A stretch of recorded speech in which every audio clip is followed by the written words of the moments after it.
Yeniden merhaba değerli izleyicilerimiz. Evet, merhaba diyoruz ve Doktor Sadi Kayıran'la beraberiz. Fizik tedavi ve rehabilitasyon uzmanı. Evet. Hoş geldiniz. Çok teşekkür ederim. Hoş bulduk. Nasılsınız? Sağ olun, biz de iyiyiz. Ağrımız yok en azından, onu söyleyelim. Çok güzel. Doktorum için aynı şeyi söyleyemem Benim ama. biraz hafif ağrım var ama kas ağrısı mı yoksa baş ağrısı mı onu ayırt edemedim. Peki kas ağrısı olsa kas ağrısı neden olur? Kas ağrısının olma sebebi aslında kaslar iki sebepten ağrır. Bir tanesi çok yorulduğunda, diğerinde ise hiç çalışmadığında kaslarımız ağrır. Yani kaslarımızın ağrımasında aslında temeldeki mantık kaslarımızı güzel kullanıp kullanmamamızla alakalı bir durum. Burada tabii sadece kasın kendi iç yapısına bakmamak lazım. Aynı zamanda diğer taraftan bunu mekanik ve non mekanik olarak da ayırabiliriz. Aslında vücudumuz da kendisini bir şekilde ifade etmeye çalışır. Bunu bazen cildimiz de ifade eder. Cildimiz bir nevi kumaştır ve bu kumaşla beraber vücudumuzun içerideki olanların dışarı yansıması, buruşması, kırışması, su tüketimimiz nasıl etki ediyorsa kaslarımız da aynı şekilde iç organlarla bağlantı ve yakın komşuluğundan dolayı illaki bir şekilde reaksiyon verebilir.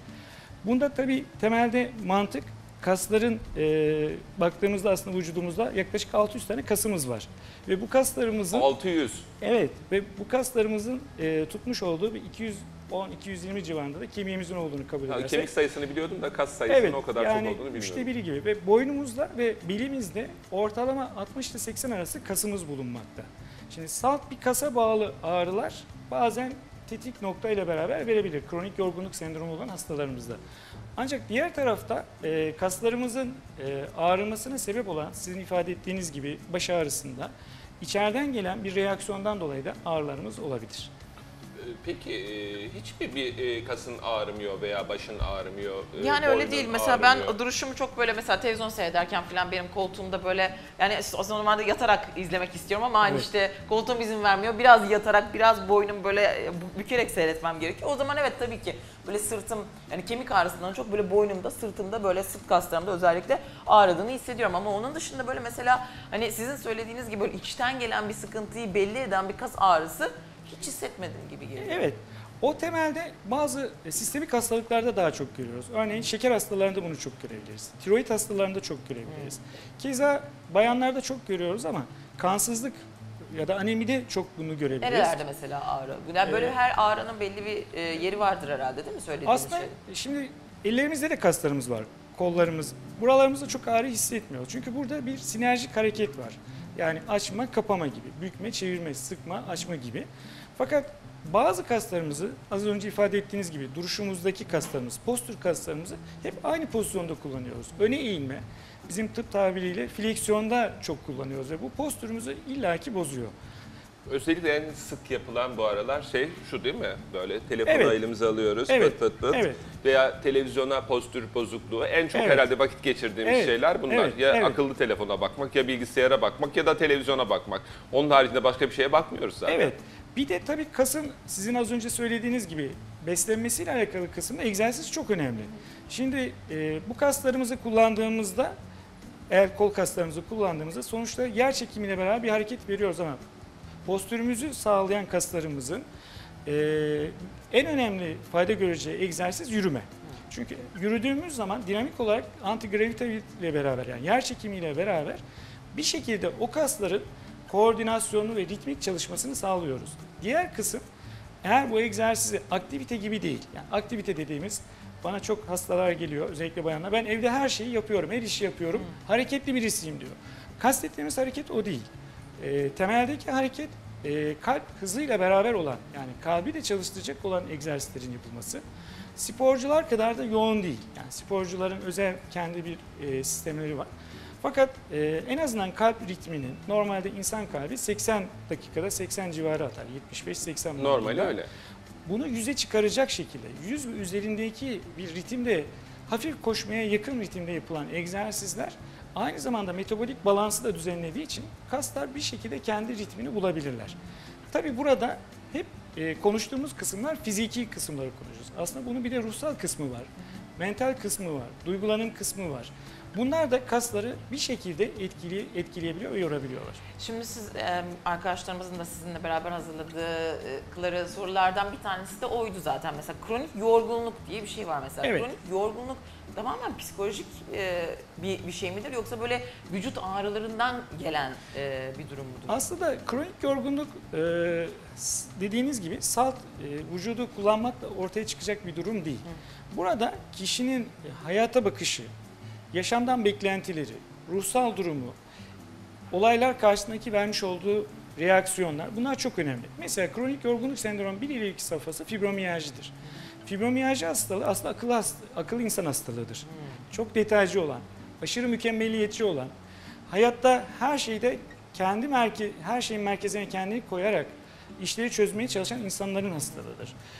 Bu bir şekilde vücudumuzun içerisinde, yani vücudun kendi ritmi içerisinde dengeyi ortadan kaldırıyor. Ben aynı zamanda fizyoloji İstanbul Tıp'ta yaptığım Evet. için biliyorsundur Nihat'cığım. Orada savaş ya da kaç, eğlen ya da dinlen dediğimiz bir mod vardır. Yani sempatik sistem ve parasempatik sistem dediğimiz. Mesela stresli anlarımızda, çok gergin olduğumuzda daha az tuvalete gideriz. Daha az su tüketimimiz olur. Daha çok odaklanırız. Daha çok konsantre oluruz. Uykumuz kaçar. Sınav zamanlarındaki durumlar gibi. Yemek yediğimizde de çok keyifli hale geliriz. Tamamen bir uyku moduna geçeriz. O da parasempatik sistemdir. Şimdi bunların arasında bir denge var. Eğer siz bu dengeyi kendiniz müdahale ederseniz o zaman işler karışmaya başlıyor. Dengeye müdahale etmenin yolu da mental olarak, zihinsel olarak aşırı yormanız. Olay biraz buradan başlıyor ama genelde fibromiyalji gibi hastalıklarda 3 aydan uzun süre ve vücudun belli noktalarında hassasiyetlerin ortaya çıktığı, bununla beraber yorgunluk, sabah halsizlik, bitkinlik, baş ağrıları, gerginlik ve bunların hepsinin bir araya gelmesiyle ortaya çıkan bir tablo. Biz buna aslında sendrom diyoruz. Yani bu bir hastalık değil. Ben sendromumun adını bir öğreneyim. Fibromiyalji olduğuma kesin kanaat getirdim bu Gerçekten. arada. Evet. Kesinlikle fibromiyalji benim ağrım, boyun ağrım herhalde çok çalışmaktan oluyor. Evet. Sendromumun adını da öğrenebilir miyim doktor bey? Ona daha detaylı biraz sonra bakarız. Orada ben size çözümlemesini söyleyebilirim. Tabii burada ben hayatla alakalı, yaşamla alakalı şunu öneriyorum insanlara. 3 şey çok önemli. Birincisi güzel egzersiz yapmak. İkincisi kaliteli uyumak ve kaliteli beslenmek. Beslenme alışkanlıklarımız da burada çok önemli devreye giriyor. Peki mesela çok pardon bu arada hani siz kalp ritmini biraz daha hızlandırmak lazım falan diyorsunuz tabii ki hani alıştırmak adına diye. Evet. Ama böyle mesela hani sırt ağrısı, bel ağrısı, boyun ağrısı gibi şeyler için de tabii ki biraz sırt kaslarını ya da boyun kaslarını da güçlendirmek gerekiyor mu gün içerisinde? Tabii ki güçlendirebilirsiniz ama buradaki güçlendirmeden kastettiğimiz... Yani bize bir yardım olacak mı onun? Elbette ki olur ama kasların aktivitesi içerisinde bizim bildiğimiz, mesela şimdi sporculardan, sizin daha önceki deneyimlerinizde olduğu için söylüyorum. Mesela bir futbol sporuyla uğraşanlar var, bir de halter sporuyla uğraşanlar var, bir de koşanlar var. Şimdi kaslarımız o kadar güzel bu ritme adapte olabiliyorlar ki ve bunlar aslında dünyada çok iyi sporcular bu egzersiz testlerinden ve kas testinden geçtikten sonra yönlendiriliyorlar. Yani bizim burada aslında sizin o sırt kaslarınızla alakalı yapmamız gereken kuvvetlendirme değil, germe egzersizleri yapmak. Tamam bravo. Yani biz burada kuvvetlendirmeye girdiğimiz zaman o zaman o kası belli bir zaman sonra aynı ritimde çalıştırma koşulumuz olmayabilir. Doğru. Çünkü biz sakin, sedanter dediğimiz yaşam içerisinde olan insanlarız.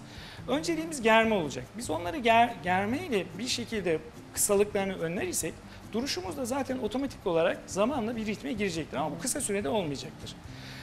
Mesela halter sporcularında biz germe egzersizlerini çok vermeyiz. Çünkü onlar kuvvetine ihtiyacımız var. Ama uzun süreli koşucularda da veya işte maraton ya da aktiviteyi uzun süre yapacak insanlara germeleri yaptırız ki kasta lif atmaları olmasın. Süper. O sıkıntıyı yaşamasınlar. O 2 sene önce falan bir basket oynarken pat diye böyle bir tendonum kopmuştu. Niye kopmuştu diye soruyordum. Cevabını az önce aldım. Evet. Germe hareketlerini düzenli hiç yapmadım. Evet. Sonra bir basket atacağım diye tendonu kopardım. Ne Evet. güzel. Geçmiş olsun. Bir olay daha var orada. Su tüketimimiz de çok önemli. Yani ben her hastamda ya da her bireyde 2,5 litre üzerinde su tüketilmesini muhakkak tavsiye ediyorum. Çok yararı var kaslar için. Bol bol su tüketiyoruz o zaman. Bunların tedavilerini bugün konuşamadık. Bir dahaki sizi konuk ettiğimizde de bu ağrıyan kaslarımızı nasıl tedavi ederiz? Alternatif tedaviler neler? Onları soracağım size. Bir Memnuniyetle. dahaki bölümde ama Memnuniyetle. zamanımız bugün tükendi. Memnuniyetle. Evet, bugün, Tekrar konuk alacağız. evet bir daha almamız lazım Doktor Çok keyif Sadi Bey. duydum. Sağ olun, Sizinle çok birlikte mersi, çok güzel bir teşekkür Çok diyalogumuz iyi oldu. varsınız. Sağ olun. Çok sağ olun. Teşekkürler. Ama yine Teşekkürler. bekliyoruz. O Memnuniyetle. mesajımızı aldım. Aynen öyle. Peki, Çok çok teşekkürler. teşekkürler. Çok sağ olun. Programımız tüm hızıyla Evet. devam ediyor.